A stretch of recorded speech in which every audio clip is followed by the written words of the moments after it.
Am I here? I'm here. Sorry, let me go back to my other screen. Good morning. Hello. Good evening. Hello, everyone. I am here. I am here somewhere. There I am. Yay. Welcome to Ask Jackie Gordon, the magic. I keep saying that. Welcome to Ask Jackie Gordon, the magic cookie lady. No, the public speaking answer lady. Uh-oh, the cat's ran away because she's over it already. We've just started and she's away. Is anybody out there? I don't even know. Let me just see if I can pull the chat over. This is the third time that I'm going to be doing this live stream for an hour where you can ask me anything about public speaking in the chat. Today, I was so prepared. I was going to have a slideshow where I was going to take you through how to manage your nervousness, teach people about how to manage their public speaking nerves, because that is a very pressing question for people. A lot of people have a fear of public speaking, or as they call it, glossophobia. And I'm going to talk about it today, but when I went to use technology to download I made a really cool looking, I think it was really cool looking slideshow in Adobe Express. When I went to download it, it failed. Then I followed the instructions for what to do when it fails, and it failed again. So I do not have the slideshow as it should be, but apparently I have the slideshow in this very much a MacGyvered way, where I think I might be able to pull it up by sharing my screen, although it's going to look not pretty. I mean, it's not going to look horrible. It's not going to look horrible. It's just going to look not the way Jackie envisioned it. But, sometimes, especially when you're being a public speaker, when you're on stage or preparing for your speech, things can go wrong. So being graceful and being able to pivot is the skill of a public speaker. And I've certainly had to pivot and be graceful. And today it's not going to be any different than any other day, because that's what I'm going to do. Now I'm wondering if anybody's out there, or am I actually just speaking to myself? I don't know. It's hard to tell, because the only way I can tell if anybody's out there is if you say hi. I have my little captions that I can bring up, and they say something like, "Tell me where you're from. Where are you joining us from?" So I'm going to change this. I don't know, can I show it? Yeah. Oh, there it is. Where are you joining us from? Hey, it's Billy. Hello, William. I know you're here because you were here yesterday in anticipation of this, which is wonderful. And I totally appreciate that I'm not talking to myself. As long as Bill is here, what's that song? I'll never walk alone. So Bill, you're my number one fan from Melbourne, Australia. I still have a terrible Australian accent. Even after living there for 10 years, it was very difficult. It's very difficult for Americans in general to do an Australian accent. And literally, I sat there with people who were in Australia with me, trying to get me to say purple bird. And it only ever came out as purple bird. There's a way of saying it. I don't even know what I was supposed to say, but they'd say purple bird, and I'd say purple bird. And I just sounded like myself. So if you are an American who is able to do a convincing Australian accent, and I'm not talking about you, Meryl Streep, good on ya. Good on ya. So Bill is here. Is anybody else out there who wants to ask me any questions about public speaking? If not, I'm going to go ahead with this. I don't like to say ghetto way of doing the demonstration, but it's going to be kind of ghetto. And I may have to redo this next week, because I really need a good, clean presentation with the slides I made. But hey, technology was not on my side today, so I'm going to try the demonstration mode, which is here. You see this, Billy? This is not Bill. I don't know what that donate is, but sure. I don't know. I'm going to hide it now because I have no idea what that means. But one day that donate button is going to be live and ready for business, because I just found out about it 2 seconds ago. And you can see the slides, right, Bill? You can chat to me because you're my person. You're my person. And let me see if I close the captions, if I can actually see the chat again. Oh, look, someone's chatting. Oh, it's Never miss a comment. Yes, put that on your screen. I think I can move the screen over a little bit so I can see. So that's, look at my, doesn't the slide look good, Billy? Yeah, right? It looks pretty good. It would have been good if they were, if they didn't have the next slides all around it, wouldn't it? Wouldn't that be even better, Bill? For sure. So yes, so how to manage your public speaking nerves. So this is going to be like my test drive of this presentation. And then next week, I'm probably going to do it again when I get the slides actually working properly. Yay! Thank you, Bill. That was, yeah, doesn't it look great? Too bad Adobe Express doesn't work. So, and I'm not even sure if I can change the slides. Let's see if this works. I don't know what I'm doing because I've got multiple screens here. So, oh, and I was trying to make it bigger, but when I try to make it bigger, no work. Oh, there it goes, a little bit bigger. See, I could try and make it a little bigger. I don't know if once I try and make it bigger, if I can change it. Can I go back? Can I go back to the last slide? This is literally, folks, flying, making the plane while it's in the air. No, that didn't work. Oh yeah, okay. But see, when I go back to the other screen, it changes the size back down to 23%. So there is no consistency. So we're going to actually use the slides at this 23%. See that little 23% over there? Can you see my, I don't know if you can see my, can you see the arrow? Billy, you and I are just running this so you can tell me what's happening out there in Livestream land. And what I want to know is, can you see my arrow circling this 23% or not? So you let me know. So why are they called butterflies? You know that feeling in your stomach that when you're about to stand on stage and speak, people call them butterflies, but I think they're more like murder hornets. You know, I mean, butterflies are soft and fluffy and nice. You know, they're beautiful. Oh, you can see my whole screen. Can you see the arrow? Can you see the arrow moving? Papa, can you hear me? Papa, can you see what I'm doing? I don't know if you can see the arrow. I'm just curious as whether I have a pointer or not, since I am still, oh yes, you can see the arrows. Excellent, Billy. Thank you for answering, and thank you for being out there, and thank you to anybody else who's out there. And if you are out there and you have any questions for me, I think this is the screen that says questions, about anything related to public speaking. And I'm going to try and find the captions again. Please ask me. Ask me anything. Ask me anything. That does say anything. Oh, that does work. Okay, that's cool. That works. I'm going to put that back on. Yay! All right. So back to my silly little slideshow. So why are they called butterflies? I don't know why they call them butterflies. The butterflies are nice and soft. And what you actually experience when you are standing on stage for a lot of people is terrible pains, the sweats, your neck gets hot. Some people get the shake a leg, the legs start shaking. You know, these are fight or flight reactions to standing in front of a room full of people. And what's interesting about that is that it is extremely common. 77, 72, 75, somewhere in the 70s% of the population have an innate, terrifying fear of public speaking. So you are not alone if you feel that way. There are some people who don't feel nervous. I was watching a competition the other day, and he was saying, you know, everyone feels nervous, and that's not true. Not everyone feels nervous. I don't know why. I certainly did. I can tell you the story about when I was in the 7th grade. It's one of the famous Jackie stories. I was in a play, A Raisin in the Sun, and I didn't learn my lines. I had this, like, the teacher was this sort of pale woman with a kind of a beak nose and her hair pulled back in a super tight bun. She was kind of tight. And I don't know, I just didn't like her. I don't know why I never learned my lines.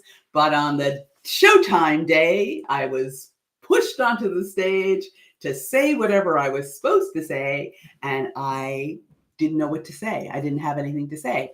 And she is in the wings trying to feed me the lines. And I'm going, but I didn't do it quietly. I said it aloud. And the thing that was mortally embarrassing about the whole experience was that It was in front of the entire I was in 7th grade. It was in front of the entire 8th grade. So when you are in the 7th grade and you are performing for the entire 8th grade, you put them on a pedestal. You think that they're gods. You think that they're so much bigger than you and cooler than you and better than you.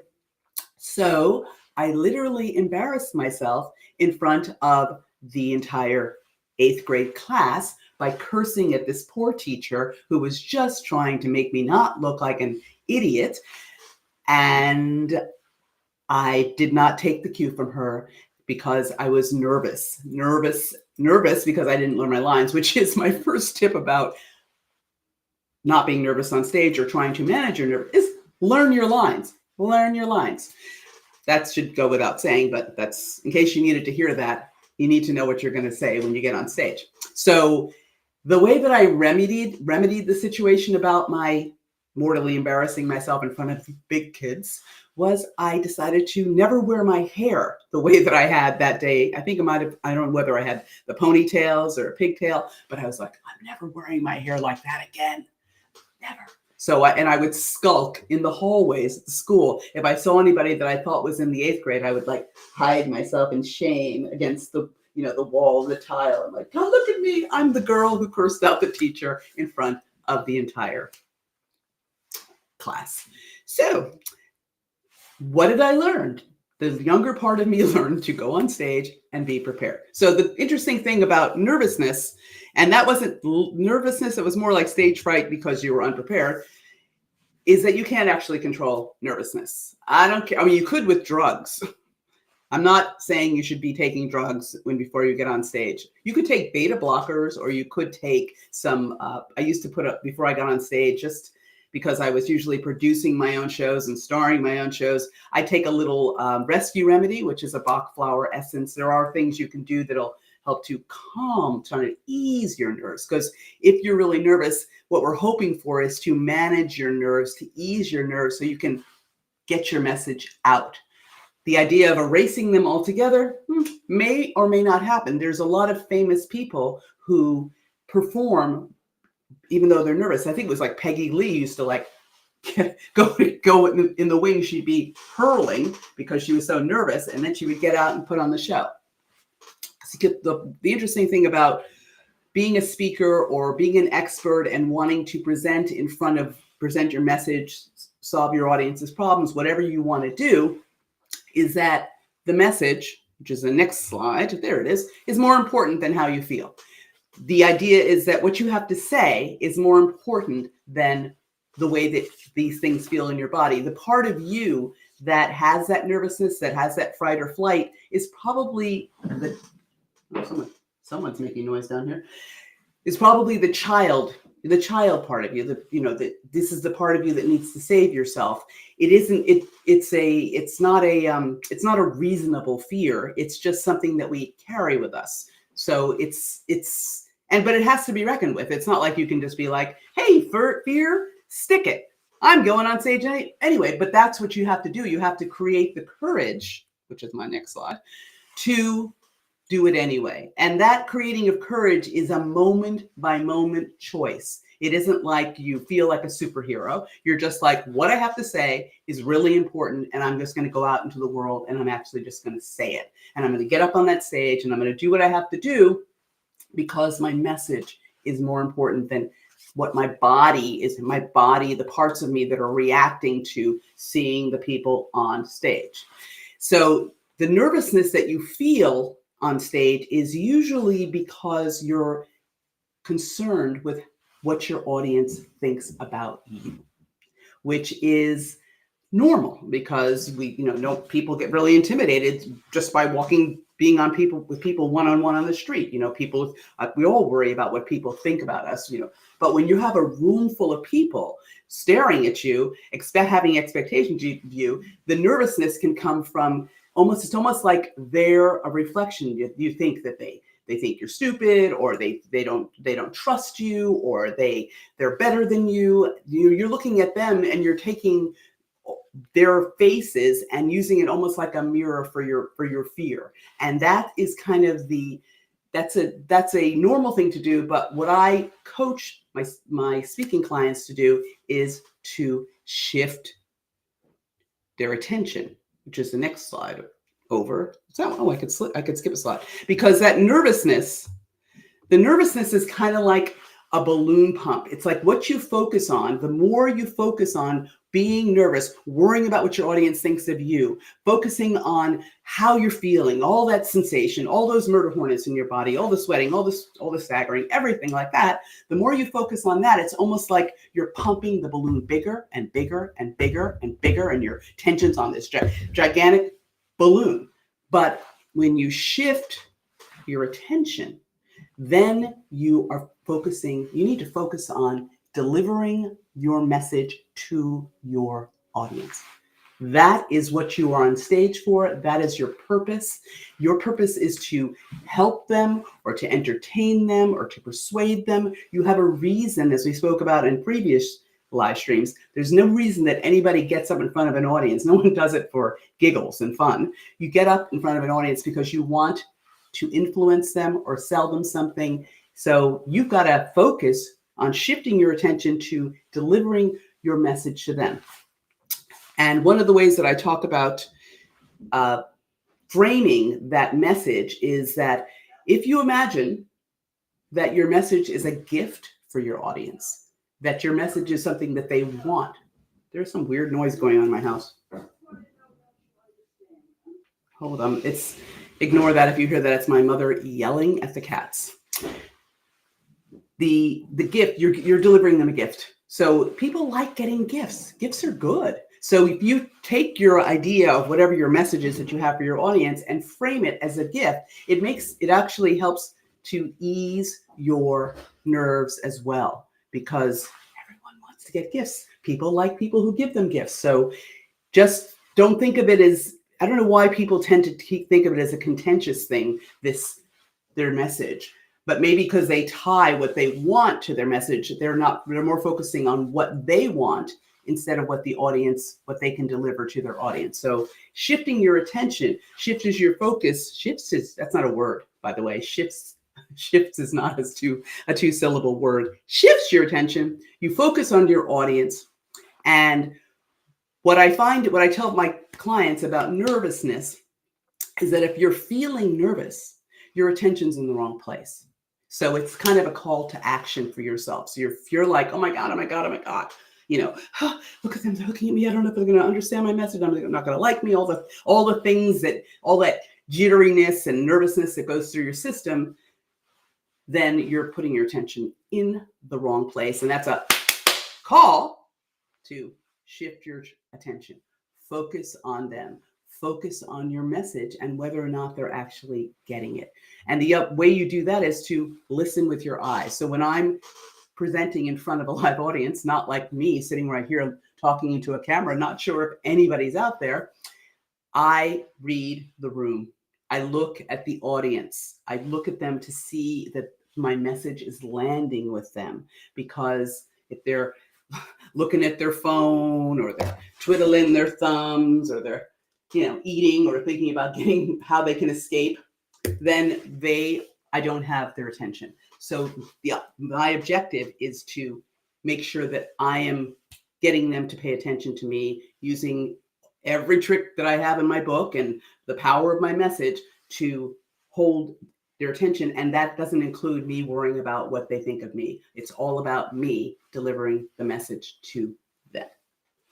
So nervousness comes up for people in multitudes of ways. As I said, some people sweat, some people get the shake a leg, their stomach is turning. There are people, I've seen them clinging to a podium, they're like, as if, it's like a life raft that's going to save them. There's lots of ways for these things to manifest themselves.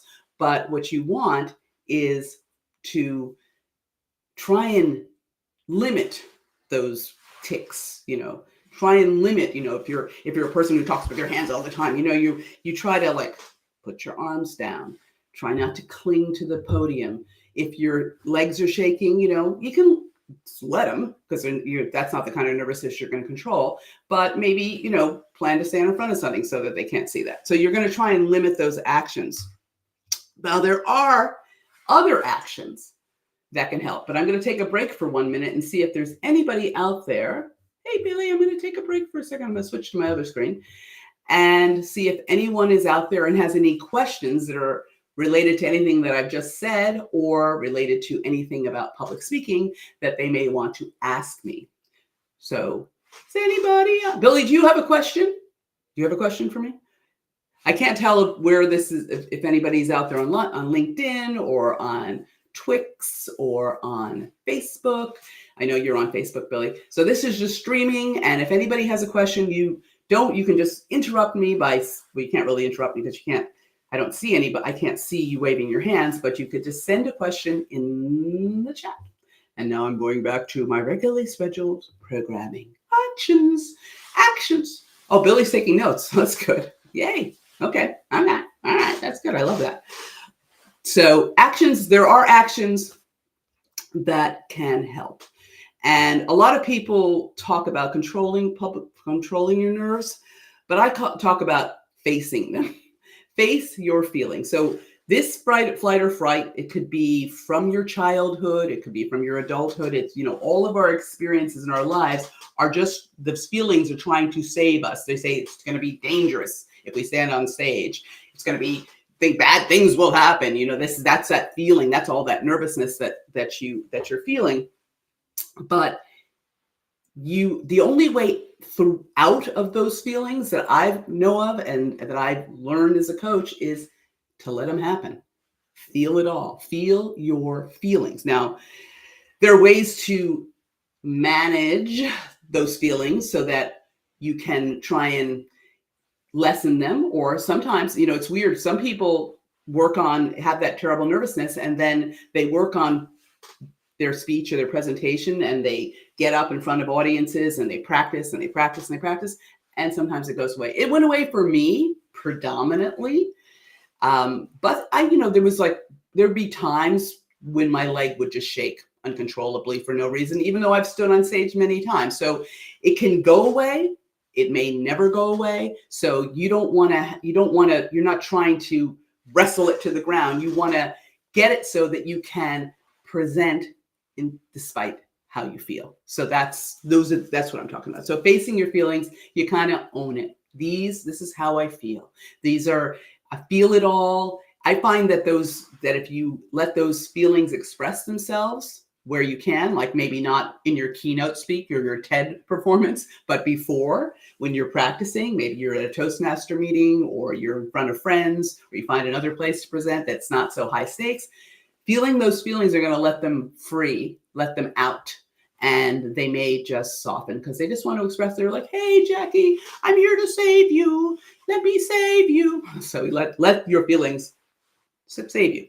So there are ways to prepare though. So before you speak, you want to know what your gift is. As I talked about, if you know, like the back of your hand, what it is that you want your audience to walk away with. If you have nothing else, that you forget everything you're going to say, the nerves are so bad, but you know that you have this pearl, this piece of this message that you know so well. That is what you have to make sure you know as a way to prepare for speaking. The other thing you have to do is create great content, create a great presentation that is going to move your audience in the direction that you want them to get the results. The gift, remember I talked about the get to the gifts to the gets. So you know what you want to get from speaking. You know what the gift is you want to deliver to your audience. You know what the gets are for them, what you want them to do once you present, and you know what you want them to do for you once you present. You have all that organized, and you've written a nice, tight, well-presented speech or presentation that has enough audience engagement in it, which we'll talk about in subsequent live streams, but I'm talking about audience interaction, storytelling, emotion, like storytelling, like me on stage with the mean old teacher. No, she wasn't mean. I was just unprepared and a bad student. So then you want to practice. There's no way around practicing. You can totally tell when someone who is nervous has not practiced their presentation, their speech, in whether they're doing it in front of a live audience or you're doing it in front of a mirror or you're recording yourself. You want to practice, practice, practice, practice, practice, and then practice some more. I spend a lot of time practicing my speech because you're going to find things in it. Maybe you could say things differently, or maybe there's a point in it that you trip over. But the more that you practice, the smoother your delivery is going to be, and the less that your nervousness is going to be apparent to your audience. So I encourage my clients, and I encourage you to practice, practice, practice, and then practice some more. Another thing that people do to prepare when they know they're really nervous about speaking is they do visualization exercises. That could be my new tongue twister. Visualization exercises, visualization exercises. Love it because it stretches out your whole mouth. Anything that stretches out your mouth, pro tip, is a good thing for public speakers to say. Visualization exercises. So visualization exercises are where you imagine, you have the experience of your presentation, of going through your presentation before you actually do it, and you see it as a successful presentation. So you don't want to have the visualization of your audience coming at you with axes and pitchforks. You want to have visualization. Find yourself in a calm place, sit down, maybe do some breathing, and then imagine, like run a movie in your mind of what your speech is going to be like and how you're going to feel on the stage and how it's going to be for you to look at your audience. And you're going to look at your audience and they're going to be looking back at you and they're going to be riveted and they're going to laugh and they're going to be excited to hear your message. So you want to, some people find that having that visualization exercise makes them feel calmer, makes them feel like they got this. So they have this pre-experience of actually presenting. And so that can work for people. Then, so those are all things that you want to do before the gig. You also want to practice breathing before the gig, just as a general speaking tip or tip for speakers is to practice your breathing, because the breathing is what's going to save you when you're nervous. So even though I'm going to talk about breathing at the gig, I always say breathe before the gig so you have this experience. What I do when I'm trying to calm down is I try to do, it's like 4, it's you breathe in and you hold for 5, then you breathe out for 5, and then you hold that for 5, and then you breathe in for 5, and then you hold that for 5. And that kind of concentrated breathing where the actual counting of the time calms you, because you're focusing your attention. You're no longer focusing on the nervous part of yourself. You're focusing your attention on your breathing and the counting, and it helps you calm down. I was coaching a speaker once who was really, really, really nervous. And what happens when you're speaking and you're nervous, your entire body can clench and you run out of breath because you actually you're not breathing. And I was in the room with her and I looked at her on the stage and I mouthed, breathe, breathe. And she saw me and she took a really good breath, which is, as I said on the last live stream, looks like a pause, which is good. Pausing is great. And she was able to calm her nerves and then continue and become less nervous. And now she's an amazing speaker. Now she's like a rock star speaker. She doesn't get nervous. She's funny. She does all the things she needs to do. So when you get to your gig, one of the ways to control your nervousness is to get a feel of the space. It's excellent if you can get to your performance, wherever you're going to be doing your workshop, whatever circumstance, even if it's just on a Zoom, that you practice or can feel the space. On Zoom, you could practice because you could do it at home in your own Zoom. And get a feel for the room. Walk on the stage. Feel what it feels like to be in the space. See imagining what the people are like in the audience. Just, knowing where what the sight lines are going to be. Feel yourself there. And that will also help calm your nerves. Oops, I just realized I haven't even turned to the audience at all. Let me just take a break for a second and be like, hey. if there's anybody out there who is listening and wants to ask me, whoops, I cannot see that. Oh, I love it. I love technology. I love the technology because when it fails, or when it's like you don't know the screen freezes. It didn't freeze, but if there is anybody out there who has any questions about public speaking, the other thing is I'm looking for people who want to come on the live stream and be coached live. I put that request out, I think yesterday for the first time.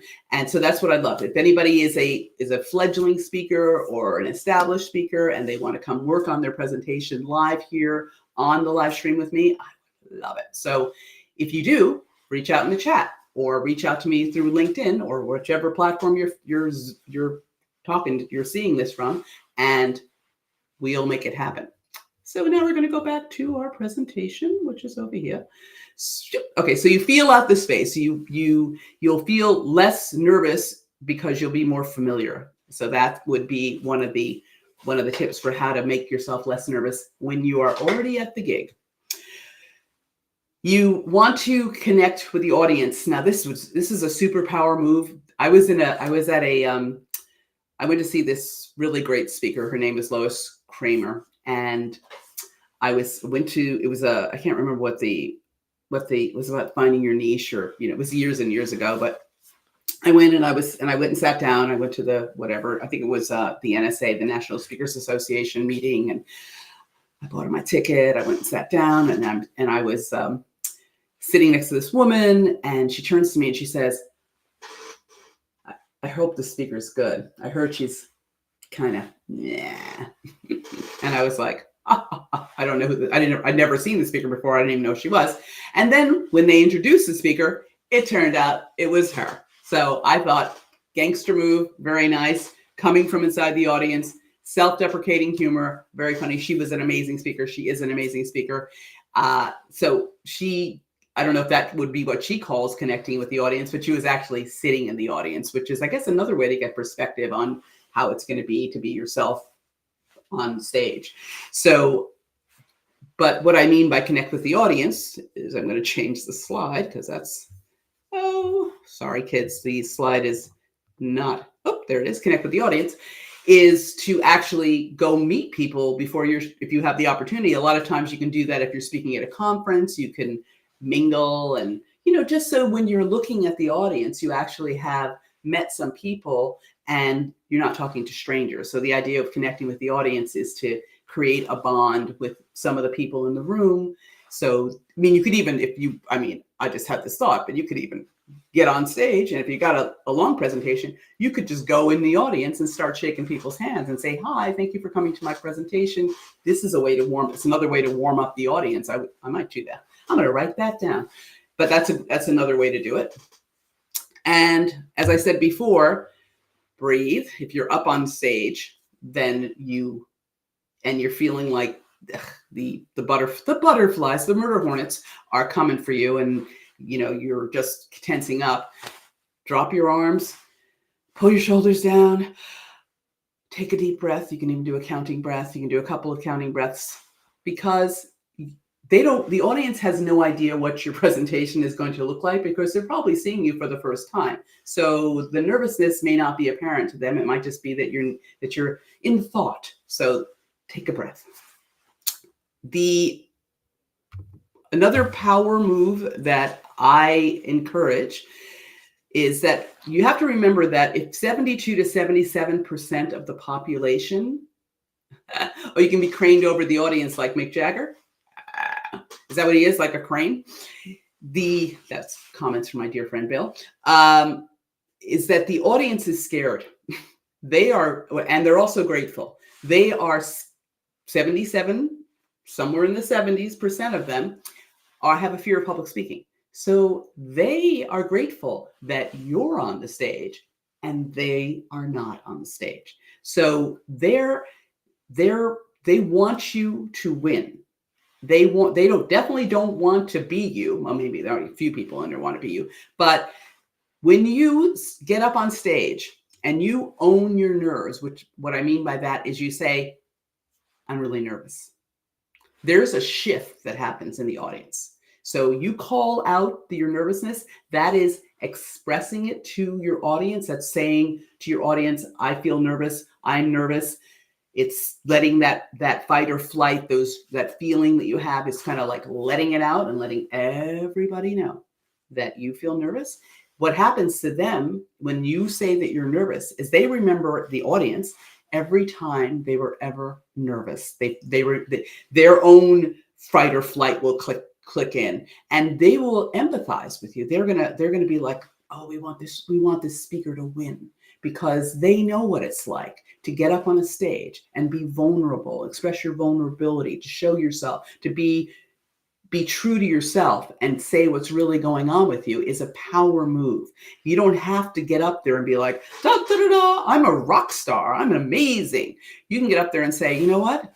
This is making me really nervous, but I'm here because I want to share. I got an important message for you. So the audience is going to be on your side. They're going to be like, even more like your cheerleaders when you say, I feel nervous. So don't try to, I mean, I know people, on all the years that I've been speaking, people are like, I want to speak like you. I want to be confident and easy with the audience. I'm like, you got to speak like you. You can't speak like someone else. You can model other people to try and be more like them, but you have to be yourself first. And if you're nervous as yourself, owning that is going to give you leverage or sympathy, not empathy, from your audience. So they're going to be your cheerleaders. They're going to want you to win. So I say, definitely call out your nervousness, and it'll also make you feel better in the moment, because that's a bravery. That's courage. Courage doesn't always look like, hitting people over with a hammer. Is that what courage looks like, Jackie? Hitting people with a hammer? You know what I mean? Being the person with the gun, or running out and saving the baby from the laying on the tracks and the stuff. That takes courage, but also just owning your own feelings is a courageous move, and I recommend it for people who feel nervous on stage. Another important thing to do, if you're a person who feels nervousness, you could have tics that you do. You could move to have like a jaggedy moves, or you could, like I said before, clinging. You could be ringing. Some people ring. Some people rock when they're nervous. It's like it makes them feel better. It's like soothing yourself. Some people rock back and forth. So you want to record yourself whenever you speak, so you can look back at the footage later and see what are the things that you're doing that you might want to try and handle, that you may want to practice putting your hands down by your sides, not holding onto your own hands, or pulling on the podium if you're actually standing in front of a podium, or if you rock, try to find that way to put some, what are those shoes that they put on people, the mafia, the concrete shoes. Put the concrete shoes on so that you weight yourself, and you are able to stand there and be still in front of your audience, and not completely still, but not doing any kind of nervous moves, nervous rocking or ringing, or any of those other nervous bangings. So that's another good thing about recording yourself. Also, recording yourself is just in generally good as a speaker, because you get to put yourself in your own audience and see if what you're saying actually lands for you. That's another tip. Pro tip. I should have a little thing that comes up and goes, pro tip. This thing needs some animation. I need some what are those things? Like a little horn, a honk, pro tip. Maybe I'll get an actual horn. That would be good for next week's show. So the other thing that I talk about in terms of, in general, and controlling your nervousness, is once you record yourself and you look back, you can learn from what you liked about what you did, what you think could be improved, and then you tweak, not twerk, tweak your presentation or your speech for the next time.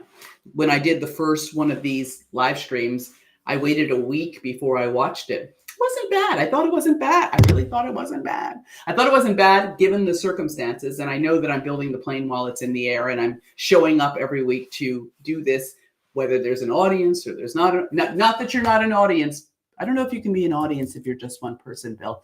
Then maybe there's other people out there watching. I don't know, because this is a very weird experience where I don't actually see the audience. I can only tell if people are out there. And actually, what happens after this is I find out that people were out there. So if you're out there and not saying anything to me, and then you tell me later, cool, that's cool, that's cool. But so it's a bit of an odd experience. But I did watch back the first one. I haven't watched back the second one yet. But there was some good things in there. There's definitely things as I'm building this. It's the live stream. As I'm building this live stream that I would want to do better. Like today, I was going to actually have a proper slideshow, but technology had different plans, so we don't. So yeah, so learn, and actually what I like to do is show it to other people so that you can get feedback from other people, also very valuable. And finally, be kind to yourself. You know, we can be we are mean to each other. We're mean to each other for sure, but we are actually our own worst enemies. That is not a untrue adage. You're your own worst enemy, and we can be our own worst enemy when it comes to how we feel nervous, feeling nervousness. You have this, I don't know why people have this idea they're supposed to be someone who they're not, and they're supposed to feel differently than they do. I don't know why you would think that, but people do. And it's not accurate. It's you can only get up on a stage and present how you are. You can work on making yourself better. You can work on not seeming so nervous. You can work on managing, different parts of your speaking presentation, but you've got to be like, yay, you got to be your own cheerleader and be like, yes, I am working on this. I'm making myself better. I'm making my presentations better. I'm being more effective. But you've got to be nice to yourself. You don't want to be like, you suck. I know this self-flagellation myself because I can say these things, but it's only because I've done them to myself that I know that they don't really work. So be kind to yourself and know that, the fact that you have the courage to get up and present in front of an audience when over 70% of the rest of the people don't is something that should be applauded. So I'm going to applaud you. You know what I also don't have here? I don't have like reactions. I don't have like claps that I can send out to the audience. So these are all ways I could make this app better if anybody cared what I have to say. So Bill, now what am I going to do for another? I went through the whole presentation, which was weird. And I'm going to do it again next week because I am going to fix the slideshow and I'm going to add more images to it too. I did like the way the slides, I did like the way that if I can get it out of this app. Thank you, Adobe Express. I like the way that's a way that you can speak English, Jackie. The way that the words show up in these different sizes, I love that. That's all a function of this app. So this was actually quite fast to make, but unfortunately, it was not coming out of the computer and it wasn't coming off it's in the cloud. It was not coming into my computer. So that sucked, but I think I made it work anyway for now, but I'm going to do it. I'm going to redo this. This is a redo. Can I get a redo? So what else can I talk about? I'm going to talk till 6:00 just in case somebody comes on. I'm going to change back to my original screen. Ooh, this is a screen. This is my, this is my little ad I put up today that I'm going to be spreading around the internet, looking for people who want to come on to the live stream so I can coach them. I can help work on, finding your niche. I can help people. I think a lot of people think they're not funny. And I've seen some people who don't seem to be funny, but I do believe that everyone can up their humor game when it comes to being a presenter, that it's not I think that people are born funny, and then they get scared as they get older, thinking that, again, as if the audience that you're afraid of, the audience of humanity, are judging you, so they start to, like, chop off little bits of themselves, and they don't want to risk people saying you're not funny. Funny story, not funny, was that when I was in high school, I wanted to sing. You know that I'm a singer. We drove back from Woodstock yesterday. I was singing the whole time. We were rocking the tunes, Paul and I. And I'm a singer. I perform. I haven't been doing it lately, but I can sing. What's that? I was thinking of that, Helen. Keep on singing, don't stop singing. You're gonna be a star someday. You're gonna make a lot of people happy when they come to hear you play. Now, I'm not Judy Garland or anything, but I can hold a tune. But I remember when I was in high school, I wasn't that brave. I'm going to tell you, courage has to be created. I wasn't particularly brave, but I remember that when I was in junior high school, my girlfriends and I used to listen to WPLJ on the radio, and we'd sing along. And then, of course, I used to listen to Aretha at lunchtime, singing along with the greatest hits. I love to sing. And then when I got to high school, there was a girl who said to me, and I swear, I don't know maybe her name was Jill. The name Jill just popped in my mind. I want to tell you that high school was a long time ago.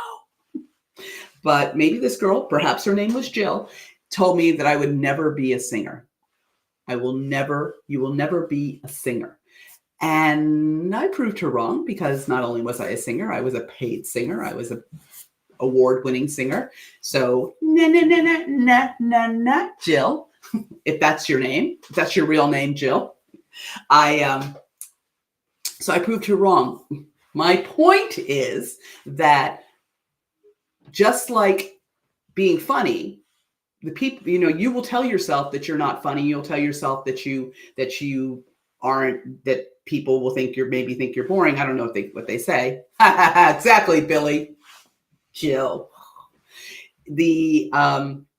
But you can reverse that.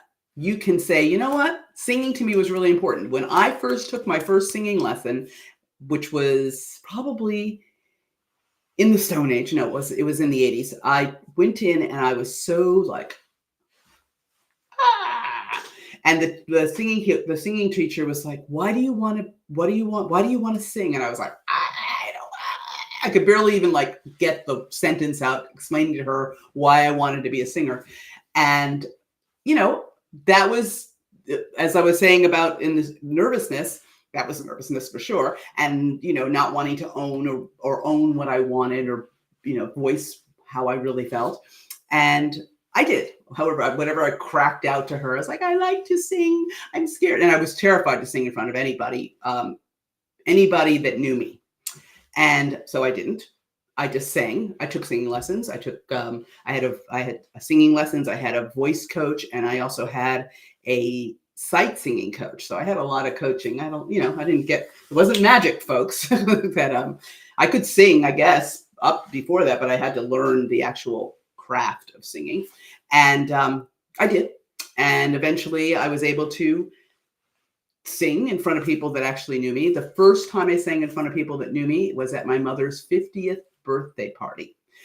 Some of the people in the audience, if you're out there, may recall that I threw a surprise party for my mother's 50th birthday party. And totally surprised her. And then we had a piano in the house then, and I arranged for my voice coach, Gregory Troyan, who's still a voice coach here in New York City, to come and play. And I cried. I sang When I Fall in Love, which was one of my mom's favorite songs. I don't remember who wrote that song. It's a standard. And I cried because I did it. I didn't do it because I knew I was going to cry, but I knew I was going to cry the first time I sang. So I thought it was better to do it in front of everybody that knew you, so that you felt like you were kind of in the bosom of your family. So that's what I did. I sang in the bosom of my family, and I wept, and they wept. And And after that, and that was interesting because that's also like a release. That's a thing. You do the thing that you're afraid is going to happen. Like as some people get on stage to speak and they think that they're going to implode. So you want to implode in front of your family. So I didn't implode. I kind of exploded, but just out of my eyes with tears. And it never happened again. I let the feeling out. I let the emotion out, and it never came back. I never cried again. I moved to Australia, Billy. I moved to Australia, and one of the first things, any of that fear I had of singing in front of other people, it was gone. I was on a boat in, what town was I in? Might have been Townsville in Queensland, and I think it was Queens, somewhere around there, somewhere in the far north Queensland area. I was on a boat doing like a tour or something, a 3-hour tour. That'll be a reference for the Americans, Gilligan's Island. But I was on a boat floating in the water, and someone had a guitar, and they said, "Who wants to sing?" And I sang. I might have sung an Eagles tune. And after that, I kept on singing. I got up at a huge festival in Brisbane, and it was who wanted to win tickets to a show, and they said anybody who could sing the first 8 bars of the song Aquarius would win. And I was like, I'll do it.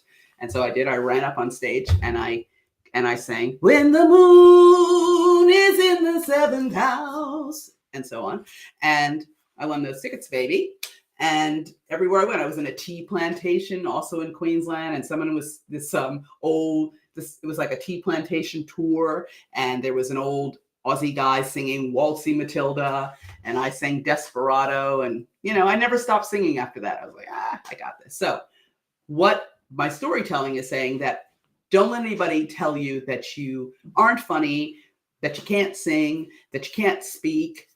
You know what drives you. You know what your passion is. You know what you want to do, and you just get up and you do it. And you can shape that. You don't have to, the nerves don't define you. What other people think don't define you. The only thing that defines you is having something that you want to say to your audience because you want to persuade them, you want to help them, you want to inspire them, you want to motivate them, you want to educate them, you want to entertain them, and you get up and you say it. The sweat coming down whether it's sweat coming down from your temples or your stomach flipping over in knots, your message is important. So that's what I want you. That's the gift I'm giving you from this presentation. Your message is important. You get out there and you say it. Righty, Billy? Whoever else is out there, I'm going to switch there we go. I'm going to switch back to this screen. If anybody has another, I'm going to be gone in six minutes, Billy. 6 more minutes. I have speaking for an hour without stopping. I highly recommend it. I don't know if I recommend it to the people who have to listen to me, but I recommend it for speakers because it really gives you a workout. And trying to be valuable, be generous, be inspiring, be funny, be ridiculous, whatever you want to be. This is the way to do it. Just get up, get on your whatever your expertise is, get on a live stream and talk. Tell it to the mountain. Is that a song? I don't even know. You know what I'm going to do? By next week's show, I have this idea that I'm going to take some canned music like how you can make a video and they have all these like little bits of music that you can, and I'm going to write lyrics to it's going to be short. I'm going to write lyrics to some sort of canned music and shoot a video of it. So that is what I'm going to do. And I will play it on next week's show, which will be in June. It's going to be June here next week. It's actually May. This is the longest May I've ever experienced. I'd like to point that out to everybody because it is hot. It got hot early here in New York City, and I don't like the heat. Everybody who knows me knows that. I don't like the heat. I don't like the mosquitoes. I don't like the thing. I don't like feeling, I hate the humidity. I hate it. I hate it. So this has been the longest May, and it's still not over. It's still not over. But by next week, I'm going to check the date. What is the date? Next Monday. So, wait. No, it's Tuesday. Phew. Next Monday is my mom's birthday. But next Tuesday, God, I can't even see this thing. Oh, next Tuesday is the 4th of June. 4th of June. And I will be back here at 6 p.m. Rain or shine, with Bill, or whoever else shows up. Come all ye comers. If anybody wants to be on the show and talk to me about, I can coach them live. We can talk about how to create your speech, what to do about your nerves, who your niche is, who's going to pay you to speak. Any of these things, reach out to me and I will be here and I will have you on and you'll be on the screen with me. That's what I'm excited about, Bill. I'm excited about having a person here with me, because there's a screen. Let's see if I can pull up a screen. Let's see what happens. Oh, there's only me. See, there's a thing. There's all these little, look at that. There's that give me money thing, but that we're not using that for now. So that we don't even know what that is. It just started. I don't know what this one is. I'm going to see. I'm playing with it. Don't play that. No, stop. I don't know what that is. That's a video. I can play a video in here. I could have turned that slideshow into a video, a really, really slow video. And in order to get it to work, but it didn't work for me. So you're going to call me? Bill is going to call me. Anybody else want to call me right after the show? Call me. I'm going to leave up this slide because this is my ask to the audience. We can also work on your slides. I do presentation polishing. I wanted to have all my things as related to getting like a facial, but I wasn't that good at it. So when I wrote this copy, I was away for the weekend. It was Memorial Day, and Paul and I went to visit friends in Woodstock. So I didn't have a lot of time. I thought I would have more time to work on my stuff, but it seems like there's very little time. I don't know if anybody feels that in the world, like there's no time, but I do. And I have so many things to do. I'm throwing a birthday party for my mom this weekend. I have to go to get my root canal finished. And that's the only fun. I'm going to have my root canal finished.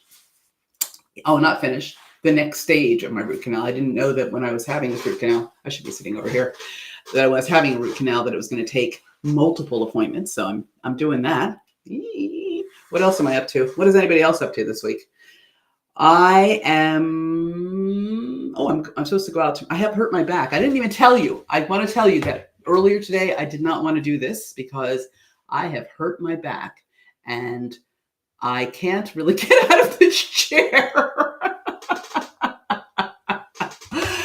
And I thought, oh man, I don't want to do this. I just want to go lie in my bed with the TENS unit on and give myself electric shocks in my back because I am not happy. But it's interesting. Put that camera on this girl and she's just like, it's showtime, girl. It's showtime. When you ride on the New York City subway, the guys who come and perform, they come into the car and they're always like, it's showtime. It's showtime. So that's what I knew, and the show must go on. And I guess I must be somewhat of a professional because I don't think any of you knew that I was in terrible pain while I've been sitting here. So now you know. I did it for you. Everything is for your audience. That's one of my favorite speaking statements. Everything is for your audience, and I suffered up here. Actually, I didn't feel that bad. As long as I don't stand up, I'm okay. I just need one of you to come to my house after this and just get me out of the chair. Come lift me out of the chair. I'm the broken bones of Jackie Gordon. So, you know what, Billy? I've got 1 minute left. 1 minute. I like the Bill. Bill's here to encourage me to keep going. I don't know what I'd do without you, Billy, because I think you may be the only person who chimed in today, unless you're just, the lurkers have not shown themselves. So thank you for being here because you kept me going, Bill. I can keep talking. What else can I talk about? I got 1 minute. What's the most important? Oh, it's 7 o'clock, and I want to rock. All right. I will catch any of you who will be coming back next week or any other time, I'm here every Tuesday at 6 o'clock to 7 o'clock, talking incessantly about public speaking for 1 hour. And I'm happy to coach people live, coach whatever. You know what you could do? You could send me your speech and I could do it for you. That would be a cool thing, wouldn't it? All right, I'm out, Billy. I've got, I started a little bit late. My timer is telling me that I still have 50 seconds. So that is true. I could interpret your speeches for you. That would be kind of fun. That would be fun. I can do anything. I can do anything when it comes to public speaking, and I will do anything just to keep this show going and polish this project and polish this thing and build an audience, which I know is coming. So I know I can't just do it with you, Billy, but I'm looking forward to seeing you next time. Mwah. Bye now. End stream. Ciao.